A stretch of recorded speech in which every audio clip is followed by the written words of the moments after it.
Understanding creatine and its regulation in military special forces.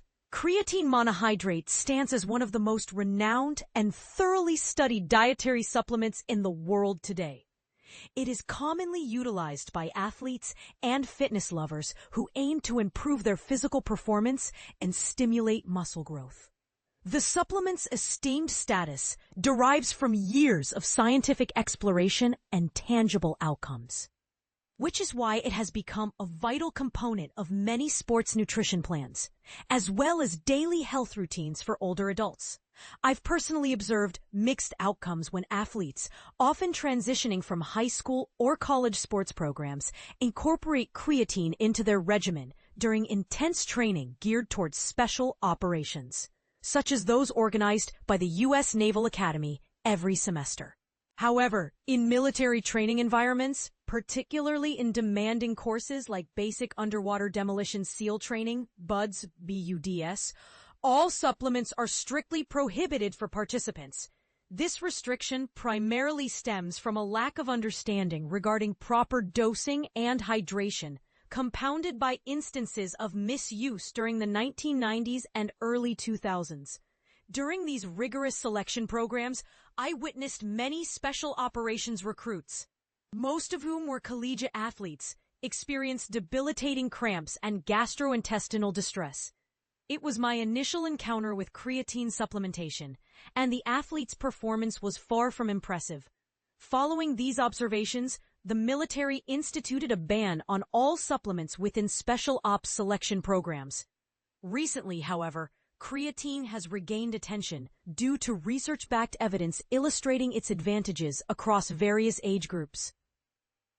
While I believe it should still remain banned in high-intensity military training contexts, the positive effects of consistent training doses have been increasingly recognized for not only high-achieving athletes, but also for older individuals, extending beyond mere muscle gain. The benefits associated with creatine include enhanced short-term memory, boosted cognitive abilities, increased attention spans. The scientific insights into creatine's effects have broadened my perspective. Its use extends beyond just achieving larger muscles. Let's delve deeper into what you should know about this interesting compound. Yep, what exactly is creatine monohydrate? Creatine is a natural substance that the body can produce, with adults typically requiring 3 to 5 grams daily. You can obtain creatine through dietary means such as red meat, poultry, and fish.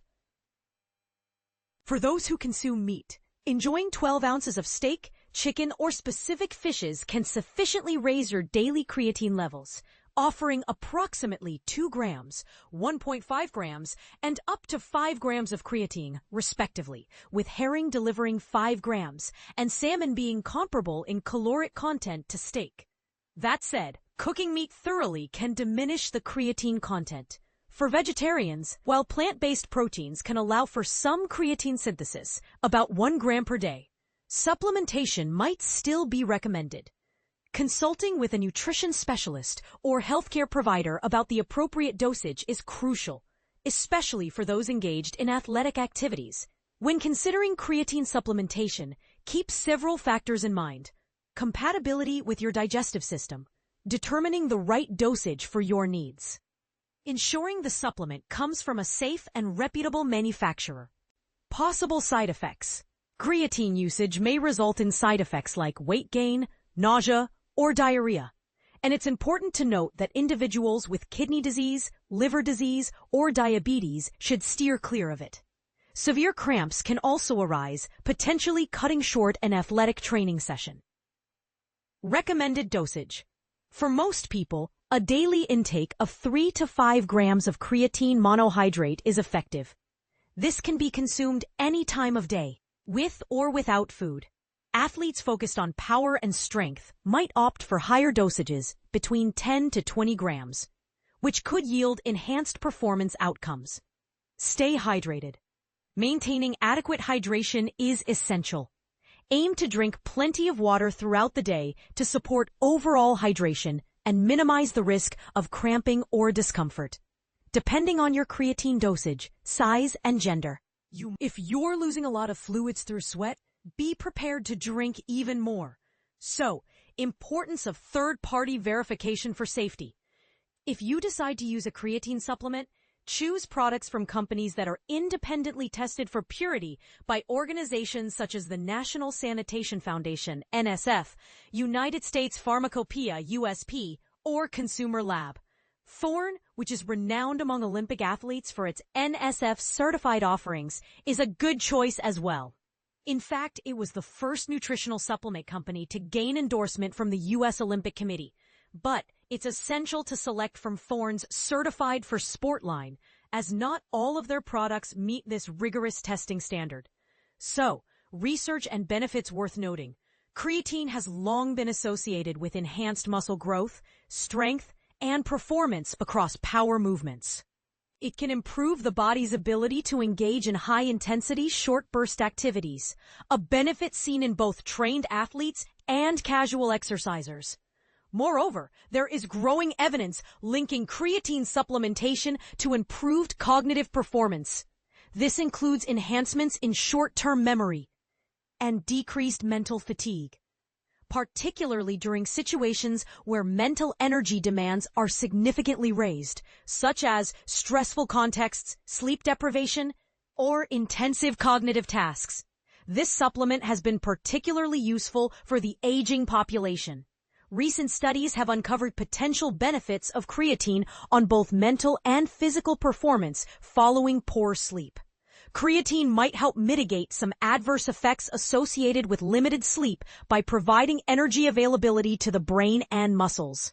Although it should not be seen as a replacement for adequate rest, it could offer tactical professionals some resilience against declines in cognitive and physical performance linked to insufficient sleep.